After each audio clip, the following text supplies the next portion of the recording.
Hey, is this Jacky the agronomist? Hi, my name's Anton. I'm calling to ask if you could do some consulting for a property that I recently just purchased. It's a 4,500 hectare property in the Wheatbelt in WA. And I recently got a soil test done where it's deep infertile sandy soils with a pH of 4.2. pH 4.2? That sounds like a problem. I'll meet you, how about 10 a.m. tomorrow? Alright, 10 a.m. sounds good. See you then. I plan on doing cropping and livestock such as sheep for wool. What would be a good ratio to have? So, having a mixed farming system for grain and wool production is a good option due to the fluctuation of the market. I would recommend an 80 and 20 split between cropping and livestock because the rainfall is 380 millimeters. You would be better to direct your water resources towards cropping. Although the livestock can be helpful to mitigate risks, particularly during drought years. And I should also mention though, when having livestock, make sure you have a reliable amount of feed throughout the year. Keep in mind, the feed needs to be acid and drought tolerant.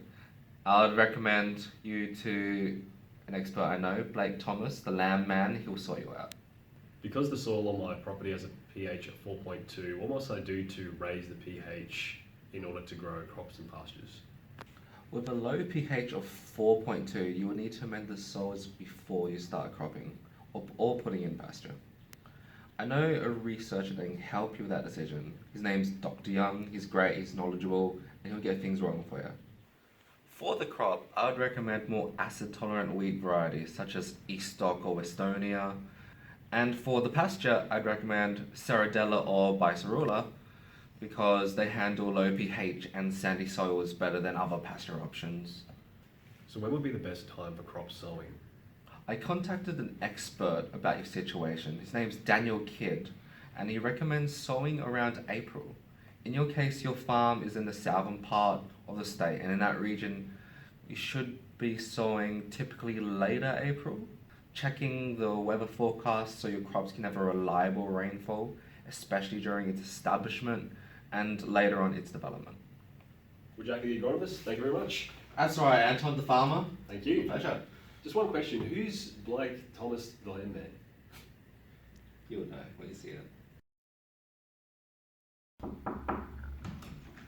Hello, Blake Thomas, the landman. Anton, I've heard about you. Please sit down. Thank you. I want to run livestock such as sheep. What breed would you recommend? If you're running sheep in the WA Wheatbelt, most of the producers run merinos for their wool production, and there's a few small cohort that run them for prime lambs as well. I plan on splitting my paddocks out. What would be the ideal pasture for running merinos? Right, so after speaking to Jacky, our good friend the agronomist, he's saying you have some slightly acidic soils at 4.2 pH. So Bicerula would be a great option to run pastures. It's great at surviving the false breaks early in the season when there's not much rain. Can give you a pasture option all the way through to September. Not too many issues for the sheep. Some slight photosensitivity the sheep can be affected by, but it's no worse than acidosis or lupinosis or anything like that. And to solve that problem, you can just move them off for a number of days to graze the wheat early in the season before Zadok's growth stage 30, and then put them back on. That's a good way to null any off effects of the photosensitivity. And of course, you've thought about your feeding options over summer. So over summertime, your sheep can graze the stubble that's been left over from the crops you've got in the rest of your property. This will keep condition on the animals until it rains, which really isn't a problem in the Wheatbelt too much. With the Mediterranean climate, doesn't rain too much over summertime, which at this point is an advantage. You can also use your established salt bush in your saline areas or your tree lucerne, also known as tagaste, which can be grazed. And these options basically give you the same nutrient value as an annual sort of grass species to keep condition on the animals. When would be the best time to commence lambing? So late winter, early springtime is the best time for lambing to commence. This gives them plenty of green feed for the ewes and lambs to put on condition quickly. So that means rams should be joined middle of March by the start of April at the latest. So I'm looking at having windbreaks as shelter for the sheep, especially when lambing. What would you recommend? That's a great idea, Anton. Obviously, some deep sandy soils, erosion could be an issue, so planting trees is going to help the environment naturally.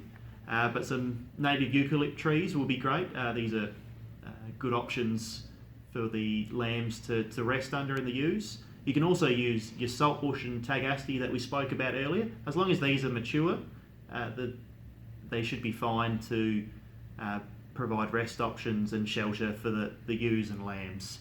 If they're too young, they can be ring-barked and they'd be killed. So Jacky, the agronomist, said that you want an 80-20 split between cropping and livestock. So what would be the stocking rate per hectare in that region? So your stocking rate roughly for the region is 5 DSE. So from memory, you said you had a 4,500 hectare property and you want 20% of that to be pasture. So that leaves you with 900 hectares for your pasture, times your 5 DSE, gives you 4,500 sheep you could run there. And if you're looking at some shrubbery as well, you could sub that for another 10% of the 90, so 90 hectares could be your saltbush and your tagaste, and this gives you a better option to run your animals over summertime to keep condition on them. Well, Blake the Landman, thank you very much. You're very welcome, Anton. Anytime. If you've got any more questions, please don't hesitate to ring. Don't hesitate to ring at all. I'm always here anytime you need. Thank you.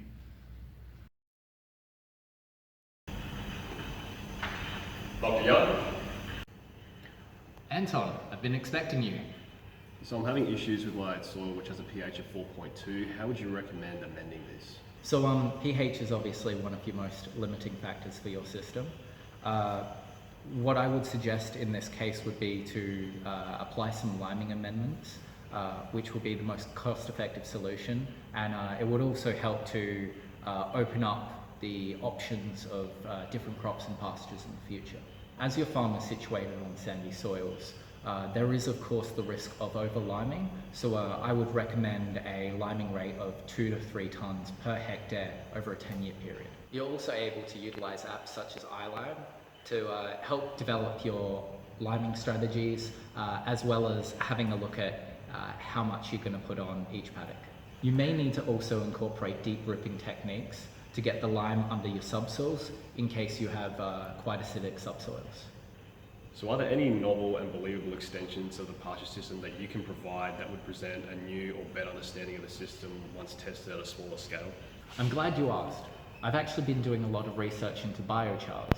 So biochars are just residues that have been made from wood and energy industries, as well as other carbon producing industries. These can be incorporated in the form of fertilizers or in liquid form for sprayers. Now, the beautiful thing about these biochars is that they can act as a store of atmospheric carbon, actually helping the environment. Now, the way these biochars affect you and help you is that they can increase your soil fertility, enhance your cation exchange capacity, increase your soil organic matter that can subsequently act as a buffer for the lime to reduce the risk of over-liming when we do lime. It can reduce nutrient leaching, improve soil moisture retention, of course increase your pH, and improve soil structure and porosity of your soil. We can also apply these biochar amendments on a smaller scale to observe the benefits to your system before applying this all across your farm. Thank you very much, Dr. Young. That's alright, I wish you all the best for your farm. One with the pastures.